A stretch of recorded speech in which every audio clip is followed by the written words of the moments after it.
Nabi Mustafa Muhammadin sallallahu alaihi wasallam wa alihi washabihi wa dzurriyyatihi wa qurrabati wa ali baiti ajmain.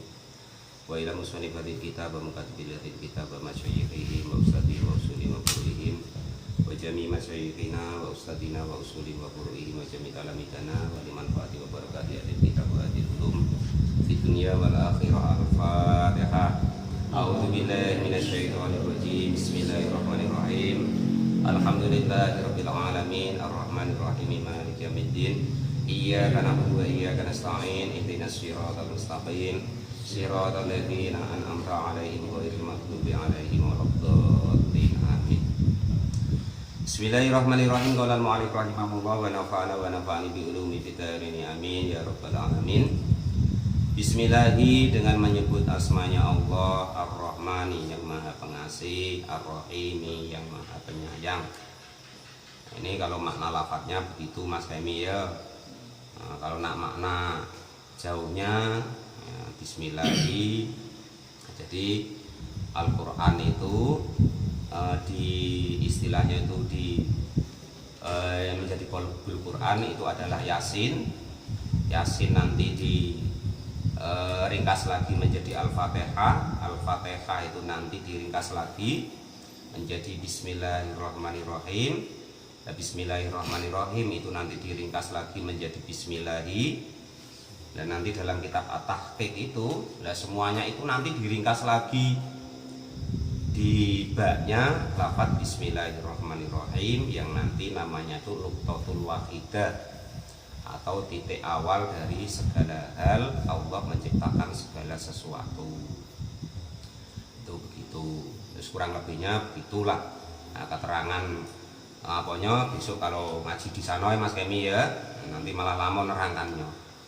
Qala al-mu'allif rahimahullah wa nafa'ana wa nafa'ani bi ulumi fid dharain. Amin ya rabbal alamin. Nuqtatul wahidah itu apa sih Pak? Nuqtatul wahidah itu kurang lebihnya kalau Pak Imam umpama nak nulis sesuatu atau membentuk sesuatu hal, apa letakan pertama. Nah, tentu Mas Kemi kalau nak nulis kan penanya diletakkan dulu, baru memulai tulisan. Itu kalau dalam bahasanya nanti kalau dalam kitab At-Tahqiq itu namanya Nuqtatul Wahidah. Ini pembahasannya di situ. Nah, itu kena nggo jaduk barang Mas Kemi. Kita nggak usah jaduk-jadukan, wis pokoke lillahi ta'ala wis pokoke nggih. Qala al-mu'allif rahimahullah wa nafa'ana wa nafa'ani bi ulumi fid dharain. Amin ya rabbal alamin. Alhamdu, adapun segala pujian itu lillahi, hanya untuk Allah Rabbil alamin, Tuhan daripada seluruh alam. Alhamdu, Mas kami nak belajar nahwu, ngopo Pak kok dimaknai seluruh pujian?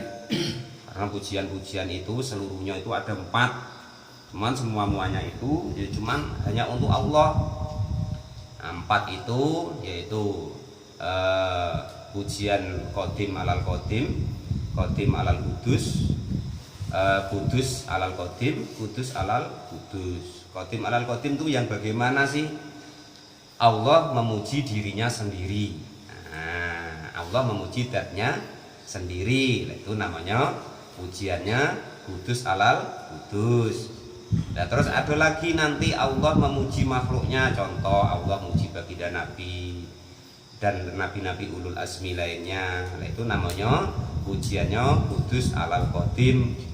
Jadi Allah yang sifatnya kudus memuji makhluk yang datangnya gantian. Itu kudus alal qadim. Allah memuji kepada makhluknya yang memang patut dipuji. Terus yang ketiga namanya kudus alal qadim. Nah, contoh pujian kita memuji kepada Allah, nah, itu namanya pujiannya makhluk kepada Tuhan. Nah, itu namanya kudus alal qadim. Yang terakhir kudus alal kudus. Nah, pujiannya makhluk kepada makhluk. Kita nengok anak kita kok ganteng, baik, pinter, sopan santun dengan orang kita, orang tuanya. Nah, kan kita puji itu. Nah, itu namanya kudus alal kudus, pujian kita makhluk kepada sesama makhluk. Nah, itu namanya kudus alal kudus. Nah, itu seperti itu. Makanya maknanya seluruh pujian. Alhamdulillah, seluruh pujian, semua pujian itu lillahi, hanya untuk Allah. Jadi walaupun kelihatannya kita memuji anak kita, namun hakikatnya ya itu pujian itu untuk Allah, karena anak kita itu ciptaan Allah, kita sebagai perantara wae. Nah, karena itu ciptaan Allah, berarti yang terpuji ya Allah, walaupun pujian kita untuk makhluk, tetapi sejatinya hakikatnya untuk Allah Subhanahu wa taala. Jadi semua pujian itu untuk Allah Subhanahu wa taala. Lah al di sini sama dengan Mas Kemi kalau hadroh itu loh. La hadratin Nabi Mustafa Al-Fatihah. Nah, walaupun tidak dikasih kata-kata lahum, Al-Fatihah gitu itu sudah menyimpan daripada kata-kata lahum, menyimpan jamak namanya. Yang penting kalau bisa Pak Imam ya, jangan lahumul Al-Fatihah. Lah kalau bisa jangan begitu. Kalau begitu macam mana? Ya ora apa-apa, cuman kita sudah ngaji, kalau bisa jangan lahumul Al-Fatihah. Tapi lahumul Fatihah gitu wae, atau Al-Fatihah gitu wae. Nanti kalau lahumul Al-Fatihah kalau ditulis itu lucu besok kalau ada papan tulisnya. Sekarang kan belum ada. Itu begitu. Qala al-mu'allif rahimahullah wa nafa'ani bi fitrin amin ya rabbal alamin. Karena al di situ sudah mewakili daripada kata-kata lahum atau mewakili daripada jamak. Sudah tersebut atau termaksud daripada semua-muanya. Makanya lafaz alhamdulillah itu dimaknai semua pujian, isinya pujian ya 4 itu tadi, yang kesemua-muanya hakikatnya hanya untuk Allah Subhanahu wa taala. Wa sallallahu ala sayyidina Muhammadin nabiyyi wa alihi at-thahirin. Wa shalla, dan semoga memberikan tambahnya rahmat keagungan siapa Allah ala sayyidina, atas Mas Ulis Sugeng Dugi Sugeng Rawuh.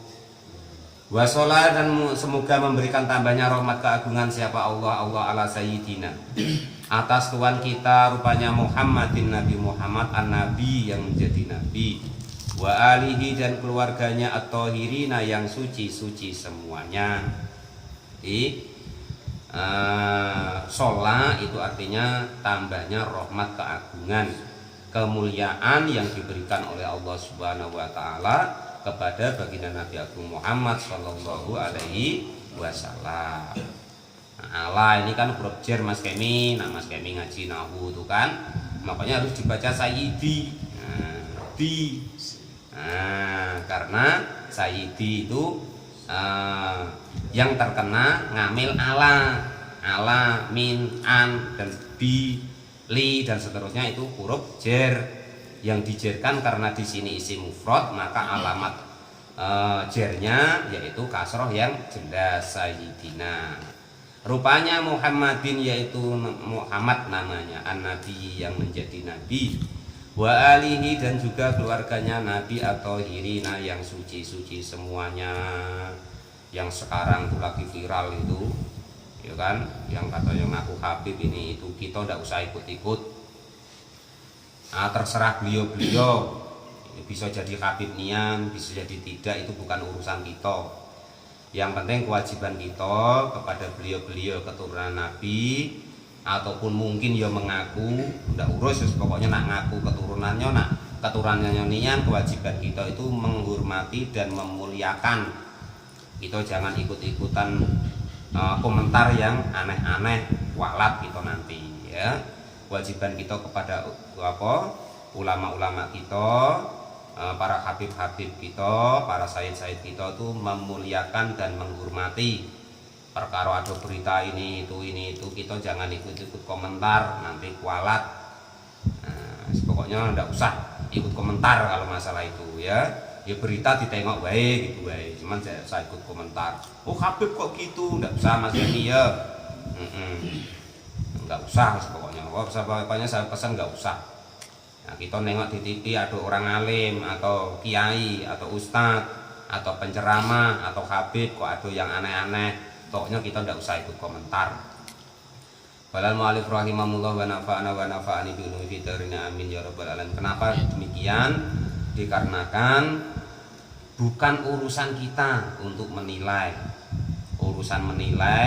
Urusan menjustis itu adalah wilayahnya Allah Subhanahu wa taala. Urusan kita saling mengenal, saling menghormati, saling tolong menolong, saling berbuat baik dan lain sebagainya.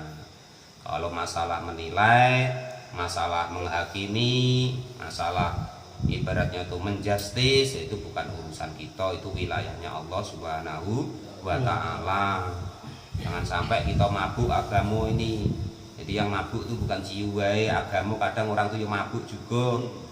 Nah itu Qala mu'alif rahimahullah. Maksudnya tuh kelewatan dalam beragama, nah, gitu. Padahal kadang ya tidak paham juga. Nah itu ya.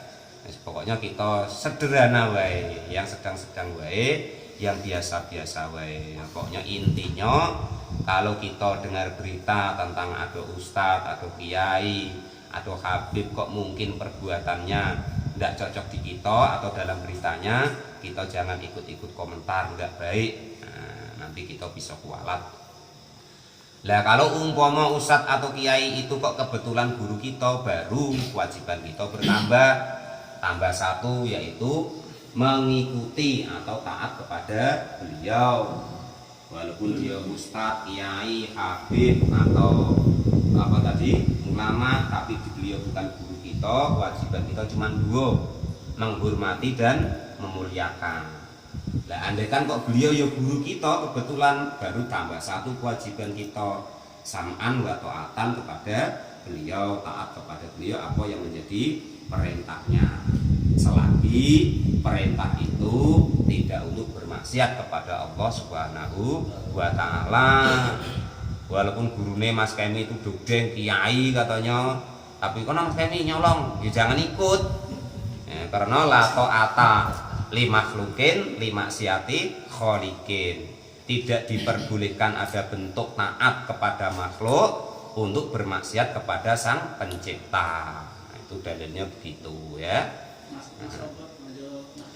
Oh, yang kose sing lagi terkenal. Judulnya kan lagi Mas Kemi.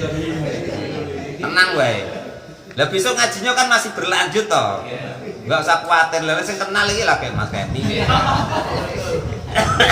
Assalamualaikum warahmatullahi wabarakatuh wa nafa'ani bi ulum fitarini amin ya rabbal alamin. Lagi pembukaan Mas Kemi. Heeh, sesuk ngerti juga lah Mas Obot, Mas Ulis ya kan. Saya kan urung. Belum ya, sabar dulu, nanti kebagian. Baru pembukaan kok. Qalal mu'alif rahimahullah wa nafa'ani bi ulum fitarini amin ya rabbal alamin. Rumusnya begitu ya. Kalau ada ulama kita, habib kita, ada berita yang tidak karu-karuan di TV, kita tidak usah ikut-ikut komentar. Kewajiban kita kepada beliau-beliau memuliakan dan mengagungkan.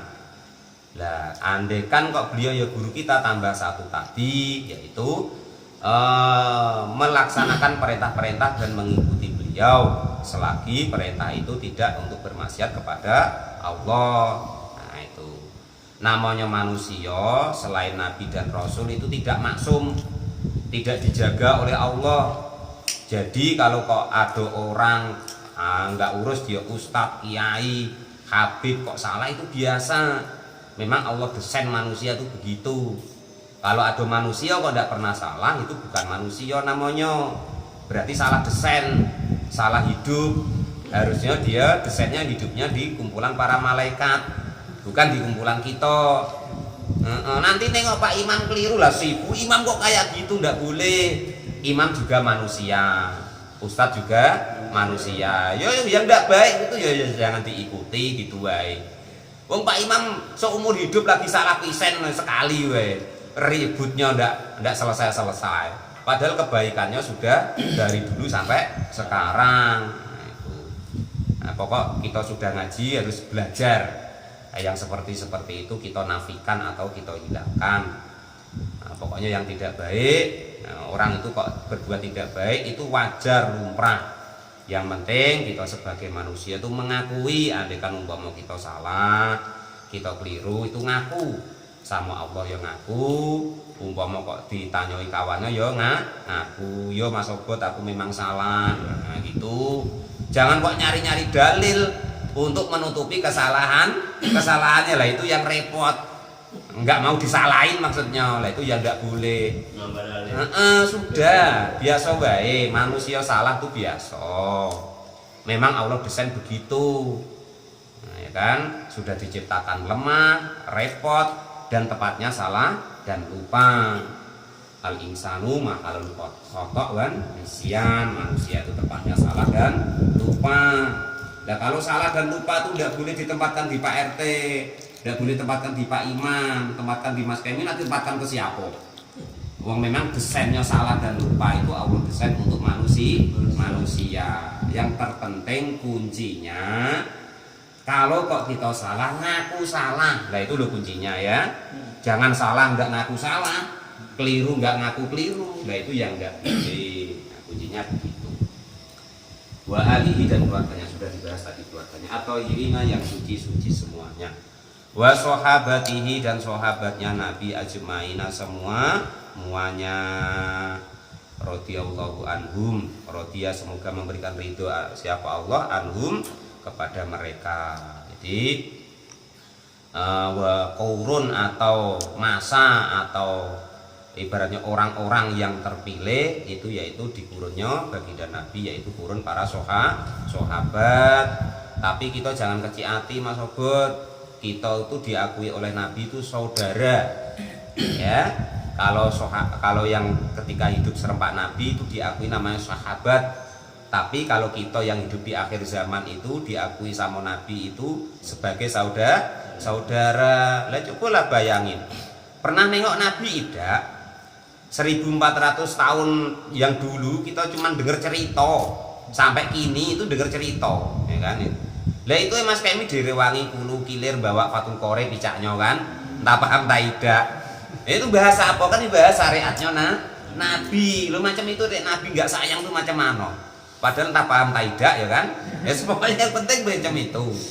Ya, maksud dan tujuannya yaitu ingin mengetahui syariatnya Nabi, ya kan begitu. Ya macam itu masih mengidolakan Nabi ya kan. Lah kok tidak disayangi Nabi itu bagaimana? Itu makanya kita harus bersyukur sebagai orang Islam, sebagai umatnya Nabi. Wis pokoknya walaupun ora jelas ya lah, memang zaman akhir tuh ya tidak jelas semuanya seperti yang tanyakan Mas Obot tadi. Ya ada yang azaitun lah, ada apa lah. Lah iya azaitun masih mending. Wong yang aku malaikat Jibril aja kok. Ya kan? Apalagi cuman azaitun. Kita harusnya sudah lebih gak heran gitu loh. Yang aku malaikat Jibril ada, yang aku nabi ada, ya kan? Apalagi kok macam azaitun. Seharusnya akhir zaman kita lebih tidak heran lagi. Oh iya akhir zaman. Lah itulah kita gunanya dengarkan penyampaian-penyampaian para ulama kita. Kita mungkin sering-sering ngaji, mendengarkan. Lah mana yang kiranya itu standar sama, ya itulah yang kita ikuti. Yang kiranya aneh-aneh, kita masih ragu-ragu ya sudah usah. Daripada nanti Mas Obot repot ya kan? Itu. Ya perkara mungkin saudara kita, anak-anak saudara kita ada yang ngaji di situ ya biarin. Hidayah itu punyanya Allah, ya kan. Apalagi kok sudah mondok. Wong yang enggak mondok, yang enggak tahu apa-apa kadang nanti ya mendapat hidayahnya Allah Subhanahu wa taala. Jangan kok kita terus justice, wah itu manduk saya itu berarti nanti sesat. Jangan begitu, enggak boleh. Belum tentu, ya. Enggak boleh, intinya enggak boleh. Titik. Enggak boleh ditawar lagi. Kalau mu'alif rahimahu aja mending mondok Mas Obot. Saya mondok pirang-pirang. Nah itu kadang besok ya dapat hidayah. Lo terkadang masa lalunya lebih drastis daripada kita kok. Itu kadang nanti dapat hidayah. Kita wong sama-sama ndak jelasnya sudah. Jangan menjustis, jangan menghakimi. Wong kita ya sama-sama Mas Kemi panitia surga ya enggak, ya kan? Panitia neraka ya enggak. Kok tiba-tiba wah kau begitu neraka, jangan. Kecuali kita jelas oleh Allah dijadikan panitia neraka atau panitia surga, lah silakan. Wong SK-nya belum ada kok, aneh-aneh. Karena mu'alif rahimahullah wa nafa'ni bi ulumi fid amin ya rabbal alamin. Amin. Qala sudah berkata siapa Al-Qadi? Qadi rupanya Abu Suja, rupanya Ahmad bin Husain ibnu Ahmad. Yaitu namanya Ahmad bin Husain bin Ahmad al-Asfihani radhiyallahu ta'ala anhu. Sa'alani meminta kepadaku siapa Ba'dul Asdiqai sebagian murid-muridku hafadhu, semoga menjaga kepada mereka siapa Allah ta'ala an a'mala supaya membuat siapa saya muhtasiron kepada kitab yang ringkas fil fikhi di dalam masalah fikih ala madhabi Imam Syafi'i atas mengikuti madhab daripada Imam Asy-Syafi'i ya. Jadi kitab fikih ini namanya kitab takrib ini dikarang oleh Muhammad bin Qasim. Nah, terus nama aslinya ya ini tadi ya. Nama aslinya siapa tadi? Ahmad bin Husain bin Ahmad Al-Asfihan. Beliau adalah yang termasuk murid langsung daripada Imam Asy-Syafi'i. Nah, baru nanti disyarahi yang menjadi kitab Fathul Qorib oleh Abu Suja dan seterusnya. Walal mu'alif rahimahullah atas permintaan muridnya. Nah, muridnya ngaji-ngaji itu kan. Makanya Mas kami kalau tidak permintaan ya tidak hadir saya di Palimo nih. Karena permintaan ya macam mana lagi, pokoknya diniatkan yaitu menyampaikan syariat-syariatnya kepada Nabi Agung Muhammad Shallallahu Alaihi Wasallam. Setidaknya salah satunya yang menurut daripada madhab Imam Asy-Syafi'i yang disampaikan oleh Muhammad bin Qasim ini. Nah, itu. Jadi Mas Obot, Pak Imam dan lain sebagainya nggak usah khawatir. Kitab ini bisa dipertanggungjawabkan dunia dan akhirat. Ya, langsung inilah dalilnya. Andaikan kita beramal langsung ada ilmunya. Nah gitu. Jadi bukan kok saya mengajari Pak Imam atau ustadz-ustadz yang ada di sini. Saya cuma dimintain tolong kemarin katanya membacakan kitab Fathul Qorib ini, menerangkan. Karena saya tanyai Mas Kemi nak membacakan belum sanggup katanya. Nah, jadi saya bacakan, ya tujuannya ya untuk belajar saya sendiri. Ya siapa tahu nanti dengan saya bacakan, saya nerangkan yang tujuannya saya belajar sendiri, nanti ada manfaatnya untuk dulur-dulur saudara-saudara yang ada di Palimo sini. Mudah-mudahan ada manfaat dan barokahnya dalam pembukaan kitab, dalam pembukaan ngaji kita ini tentang fikih. Umpama besok orang tanya, ngaji apa? Mas Obot, wah ngaji persolatan, ini tentang persolatan Pak Imam. Ini baru pembukaan baik. Nah itu begitu. Nanti ya bab toharo, bab wudu. Umpama kok diono orang wah fikih syariat, aku lho toreko les biarin baik. Nah besok saya terangkan lah yang detail ya kan itu. Balal mu'alif rahimahullah wa nafa'ani bilum fitarina amin ya rabbal alamin. Jangan khawatir Mas Obot ngaji ini kok katanya tidak masuk toreko. Ini sudah toreko yang resmi Mas Obot. Toreko sih apa sih artinya toreko itu? Toreko itu artinya jalan untuk kita mendekatkan diri kepada Allah Subhanahu wa Ta'ala. Ya Pak Imam, Mas Obot, Mas Kemi dan lain-lain, Mas Sulis. Lah itu kita mendekatkan diri kepada Allah lewat ilmu daripada Muhammad bin Qasim ini yang mengikuti daripada madhab Syafi'i. Nah, supaya sholat kita nanti sah menurut syariatnya, wudhu kita menjadi sah menurut syariatnya, mandi junub kita menjadi sah menurut syariatnya, nah, kita membuang najis ya sah menurut syariatnya. Jadi kita mengetahui hukum-hukum yang sebenarnya dari syariat yang murni, yang asli. Itu seperti itu. Walal mu'alif rahimahullah ala madhabi Imam Syafi'i, menurut madhab al-imamu yang sebagai Imam Asy-Syafi'i yang golongan Syafi'. Jadi Imam Syafi'i itu lahir di daerah Syafi'. Nama Imam Syafi'i aslinya tuh Muhammad bin Idris. Kalau mungkin Mas Obot belum kenal ya, Muhammad bin Idris. Besok umpama kok mimpi, siapa kamu? Aku Muhammad bin Idris. Loh berarti yang Mas Obot ngaji ini madhabnya ya. Muhammad bin Idris, bapaknya itu namanya Idris. Nah, yang ceritanya makan buah hanyut itu, nah itu yang Said Idris itu bapaknya Imam Asy-Syafi'i gitu loh, bukan Imam Syafi'inya. Mas Kemi kalau nerangkan pengajian begitu ya, bapaknya Imam Syafi'i yang namanya Idris itu yang nemu apa delimo hanyut. Nah, terus dicari orangnya tuannya mana minta halalnya itu. Itu seperti itu. Karena sekarang ya udah ketemu Mas Yamin. Wah ketemu rokok di jalan, rokok siapa? Bahasa ndak urus ya kan itu. Wah dompet oleh pas kantongnya kering kok kebetulan. Kalau Syekh Idris itu nggak begitu dulu. Nah, Itulah ceritanya kalau yang biasa diceritakan para ulama kita itu ya. Qala al-mu'allif rahimahullah wa nafa'ani bi ulumi fid dharain amin ya rabbal alamin. Rahimah, semoga memberikan rahmat kepada Imam Asy-Syafi'i, siapa Allah Ta'ala alaihi, kepada Imam Asy-Syafi'i. Wa ridwanihi, dan semoga memberikan ridho siapa Allah kepada Imam Asy-Syafi'i. Disuruh mengarang kitab atau menyusun kitab fi ghayatil ikhtisari, di dalam sangat ringkasnya, wa nihayatul ijazi, dan juga sangat ringkas, yukoribu, yang akan mendekatkan alal muta'alimi, atas orang yang belajar, mendekatkan darsahu untuk menghafalkannya. Nah sebenarnya ngaji ini harus hafal Mas Obot. Kalau dulu kami ngaji itu hafal, kalau nggak hafal nggak naik, nah gitu. Nah sebenarnya kalau dulu kami sudah saya bacakan macam ini, Mas Obot besok gantian Mas Obot yang baca, saya yang nyimak. Tapi tidak usah.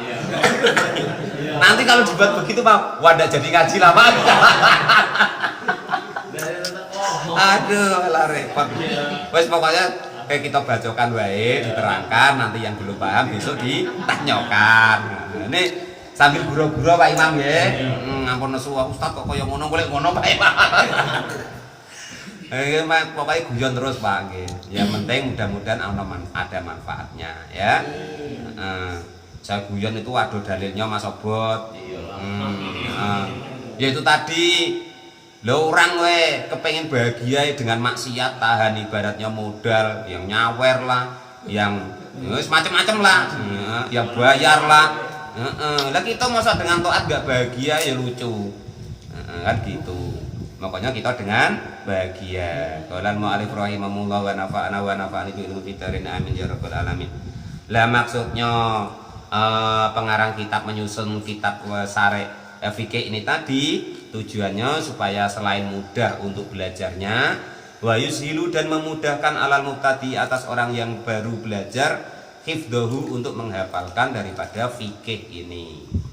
Wa an aksara, dan supaya memperbanyak siapa saya, wa an aksara, dan supaya memperbanyak siapa saya. Gue mbok protes pula Mas Kemi, Pak iku fi'il mudhari kok mbok poco aksara, ngarepe ono ane Mas Kemi.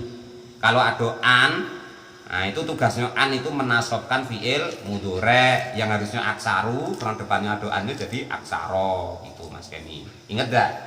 Nah wes, nah ingat. Jadi kan nggak nyalahke aku neng.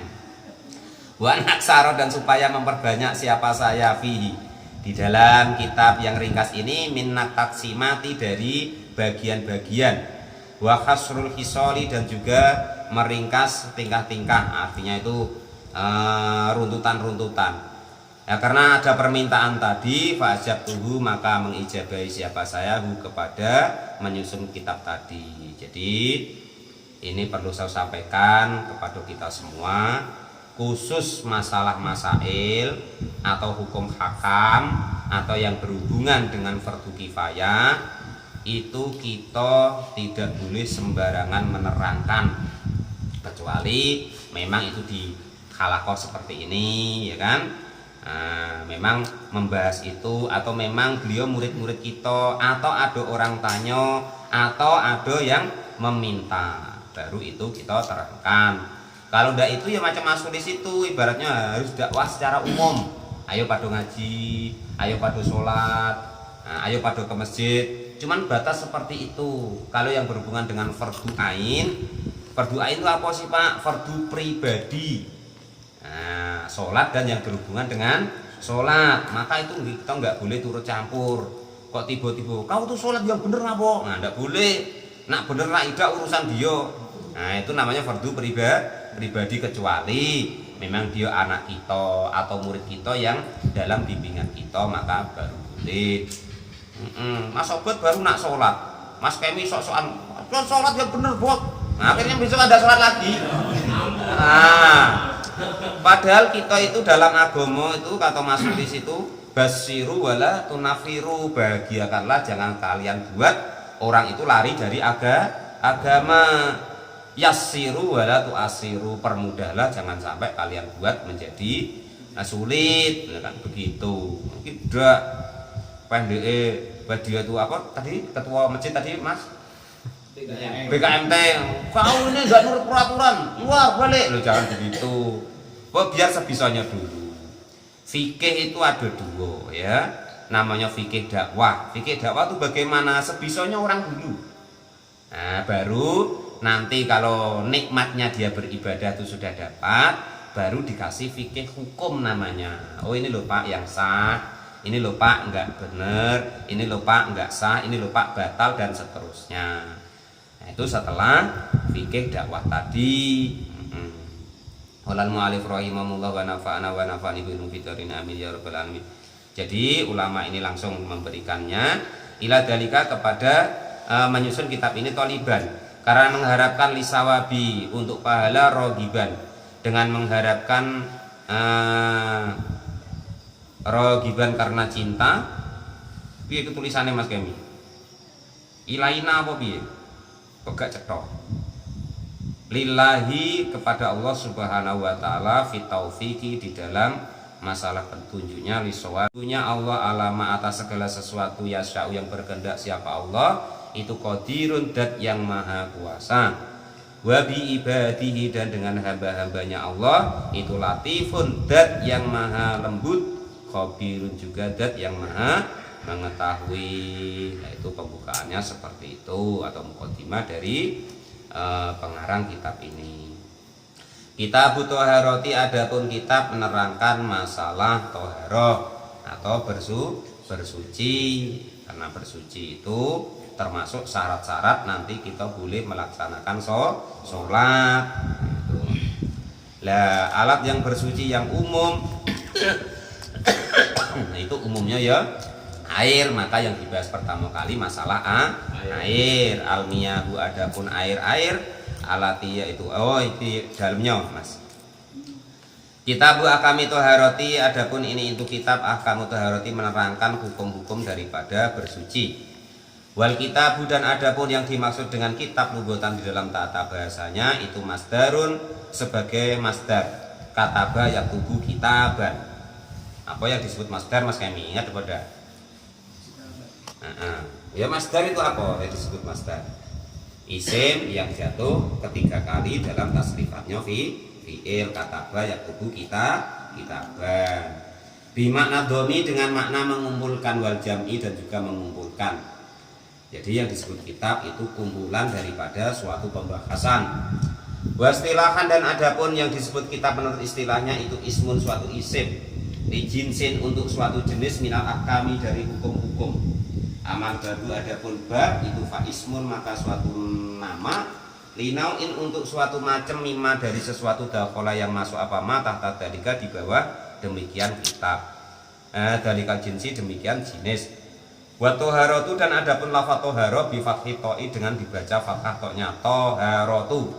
Logotan di dalam tata bahasanya itu anadzofatu bersuci. Wa amasar'an dan adapun menurut syariatnya fafiha. Maka itu di dalam syariatnya yang disebut toharo itu tafasirun mempunyai tafsir-tafsir kasirotun yang banyak. Minha itu sebagian dari pendapat atau yang disebut toharo itu kauluhum dawuhnya para ulama, yaitu fi'lun suatu pekerjaan, yaitu fi'luma mengerjakan sesuatu tastabiha yang menjadi boleh sebab mengerjakan ma tadi apa sholat yang disebut toharo menurut syariatnya itu menurut pendapat ulama itu mengerjakan sesuatu yang menjadikan kita itu boleh sholat.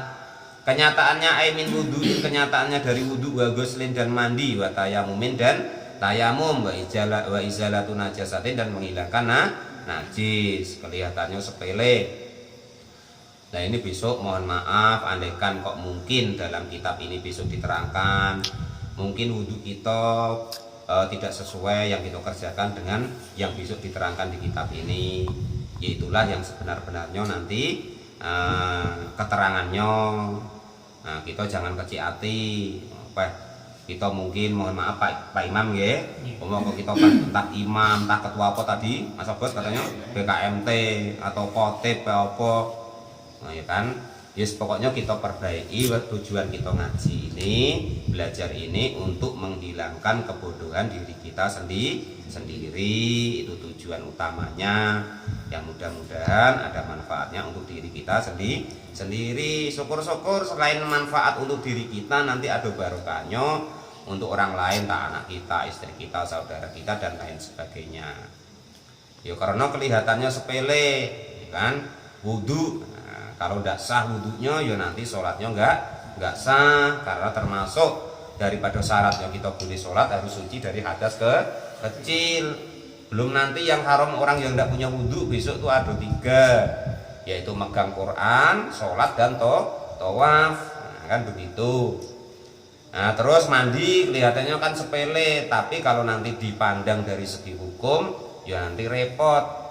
Mandi junub kita umpama kok ndak sah, nah itu akibatnya haram 5 hal, yaitu haram sholat, haram tawaf, haram pegang Quran, haram baca Quran tanpa pegang, haram masuk masjid, kan begitu nanti. Nah, resikonya kan itu. Qala al-mu'allif rahimahullah, dan seterusnya. Kalau haid dan nifas ditambah 3. Kalau ditambah puasa, ditambah jima, ditambah senang-senang antara lutut sampai pusat, itu kalau haid dan nifas. Kalau junub cuma 5. Besok bakal nyado, sabar dulu ya, ini untuk pembukaan baik. Wa tayammum, dan juga tayamum, wa izalatun najasati, dan menghilangkan najis. Ama toharatu, adapun bersuci, bidu tuharatu. Adapun umpama mas kami bacanya tuharoh bidomi dengan dibaca doma, itu faismun, maka suatu nama libaqiyatil ma'i, untuk sekiranya air. Wala makana, dan sekiranya ada apa alma'u, air, itu alatun sebagai alat litoharoti, untuk bersuci. Istatroda, maka meneruskan siapa al-musonifu, pengarang kitab ini, di anwa ilmiyahi, untuk macam-macam daripada air. Fakola, maka lalu berkata siapa ulama, almiyahu, adapun air, alati, yaitu air yajuzu, yang boleh, ayasiha, artinya sah, apa tadhiru, bersuci dia dengan air tersebut, itu sabu umiyahin, ada 7 macam air. Air yang sudah ditentukan oleh syariat boleh kita untuk bersuci itu 7 macamnya. Selain 7 ini tidak boleh. Ya. Yang pertama itu ma'usama, air langit, anazili, artinya yang turun minha, dari langit. Wawa, adapun ma'usama itu al-mataru, bisa disebut juga hujan. Wudu, mandi, bersuci dari najis, itu kalau pakai air hujan berarti sah atau suci, boleh. Yang seterusnya yang boleh untuk bersuci wa ma'ul bahri, dan air laut, air milhi, artinya air asin. Wa ma'un nahari, dan air bendungan atau apa, telaga, apa bukan, bendungan, atau air halwi, artinya air yang tidak asin. Wa ma'ul bi'ri, dan juga air sumur. Wa ma'ul aini, dan air mata air. Wa ma'ul salji, dan air salju. Wa ma'ul barodi, dan juga air embun. Umpama mas kami wudhu kok pakai air embun, ya bu, boleh. Nah, itu maksudnya begitu. Pakai air es atau embun salju di kutub utara, itu ya bu, boleh. Itu yang sudah ditentukan. Air langit atau air hujan, air laut walaupun asin, air tawar atau air sungai, air sumur, air mata air, air salju, air embun, itu yang diperbolehkan untuk bersuci. Berarti air lainnya jangan mas kami ya. Air apa mas kami? Air degan, untuk apa bersuci? Ya nggak boleh. Ya air degan diminum baik, biar badannya seger, jangan untuk bersuci. Nanti salah alamat pula, ya kan. Untuk apa mas kami air degan? Nah untuk cebok kencing. Ya udah boleh mas kami ya, tidak suci. Qala al-mu'allif rahimahullah, ya jami'u, dan kumpul apa hadis sab'atu, inilah 7 kauluka, kepada ucapanmu, yaitu ma, air nazala, yang turun, minas sama'i, dari langit, au naba'a, atau keluar, minal ardi, dari bumi, ala ayi sifatin, atas bagaimanapun sifat, karena adanya, min asil khalqati, dari asli penciptaannya. Nah untuk malam ini ya pembukaan, terus macam-macam air ini dulu. Besok baru kita terangkan macam-macamnya air. Besok macam-macamnya air itu ada 4, ada air suci, yang mutlak atau bebas, ada air suci yang makruh, ada air yang mustakmal, ada air yang berubah, ada air yang najis. Besok Mas Obor disiapin papan tulisnya, karena ini besok harus ditulis. Kalau tidak ditulis tidak bisa nerangkannya. Nah, itulah Bapak-bapak semuanya, pada malam hari ini sampai sini dulu. Nanti boleh tanya-tanya ringan setelah ini. Wallahu a'lam bishawab. Alhamdulillahirabbil alamin.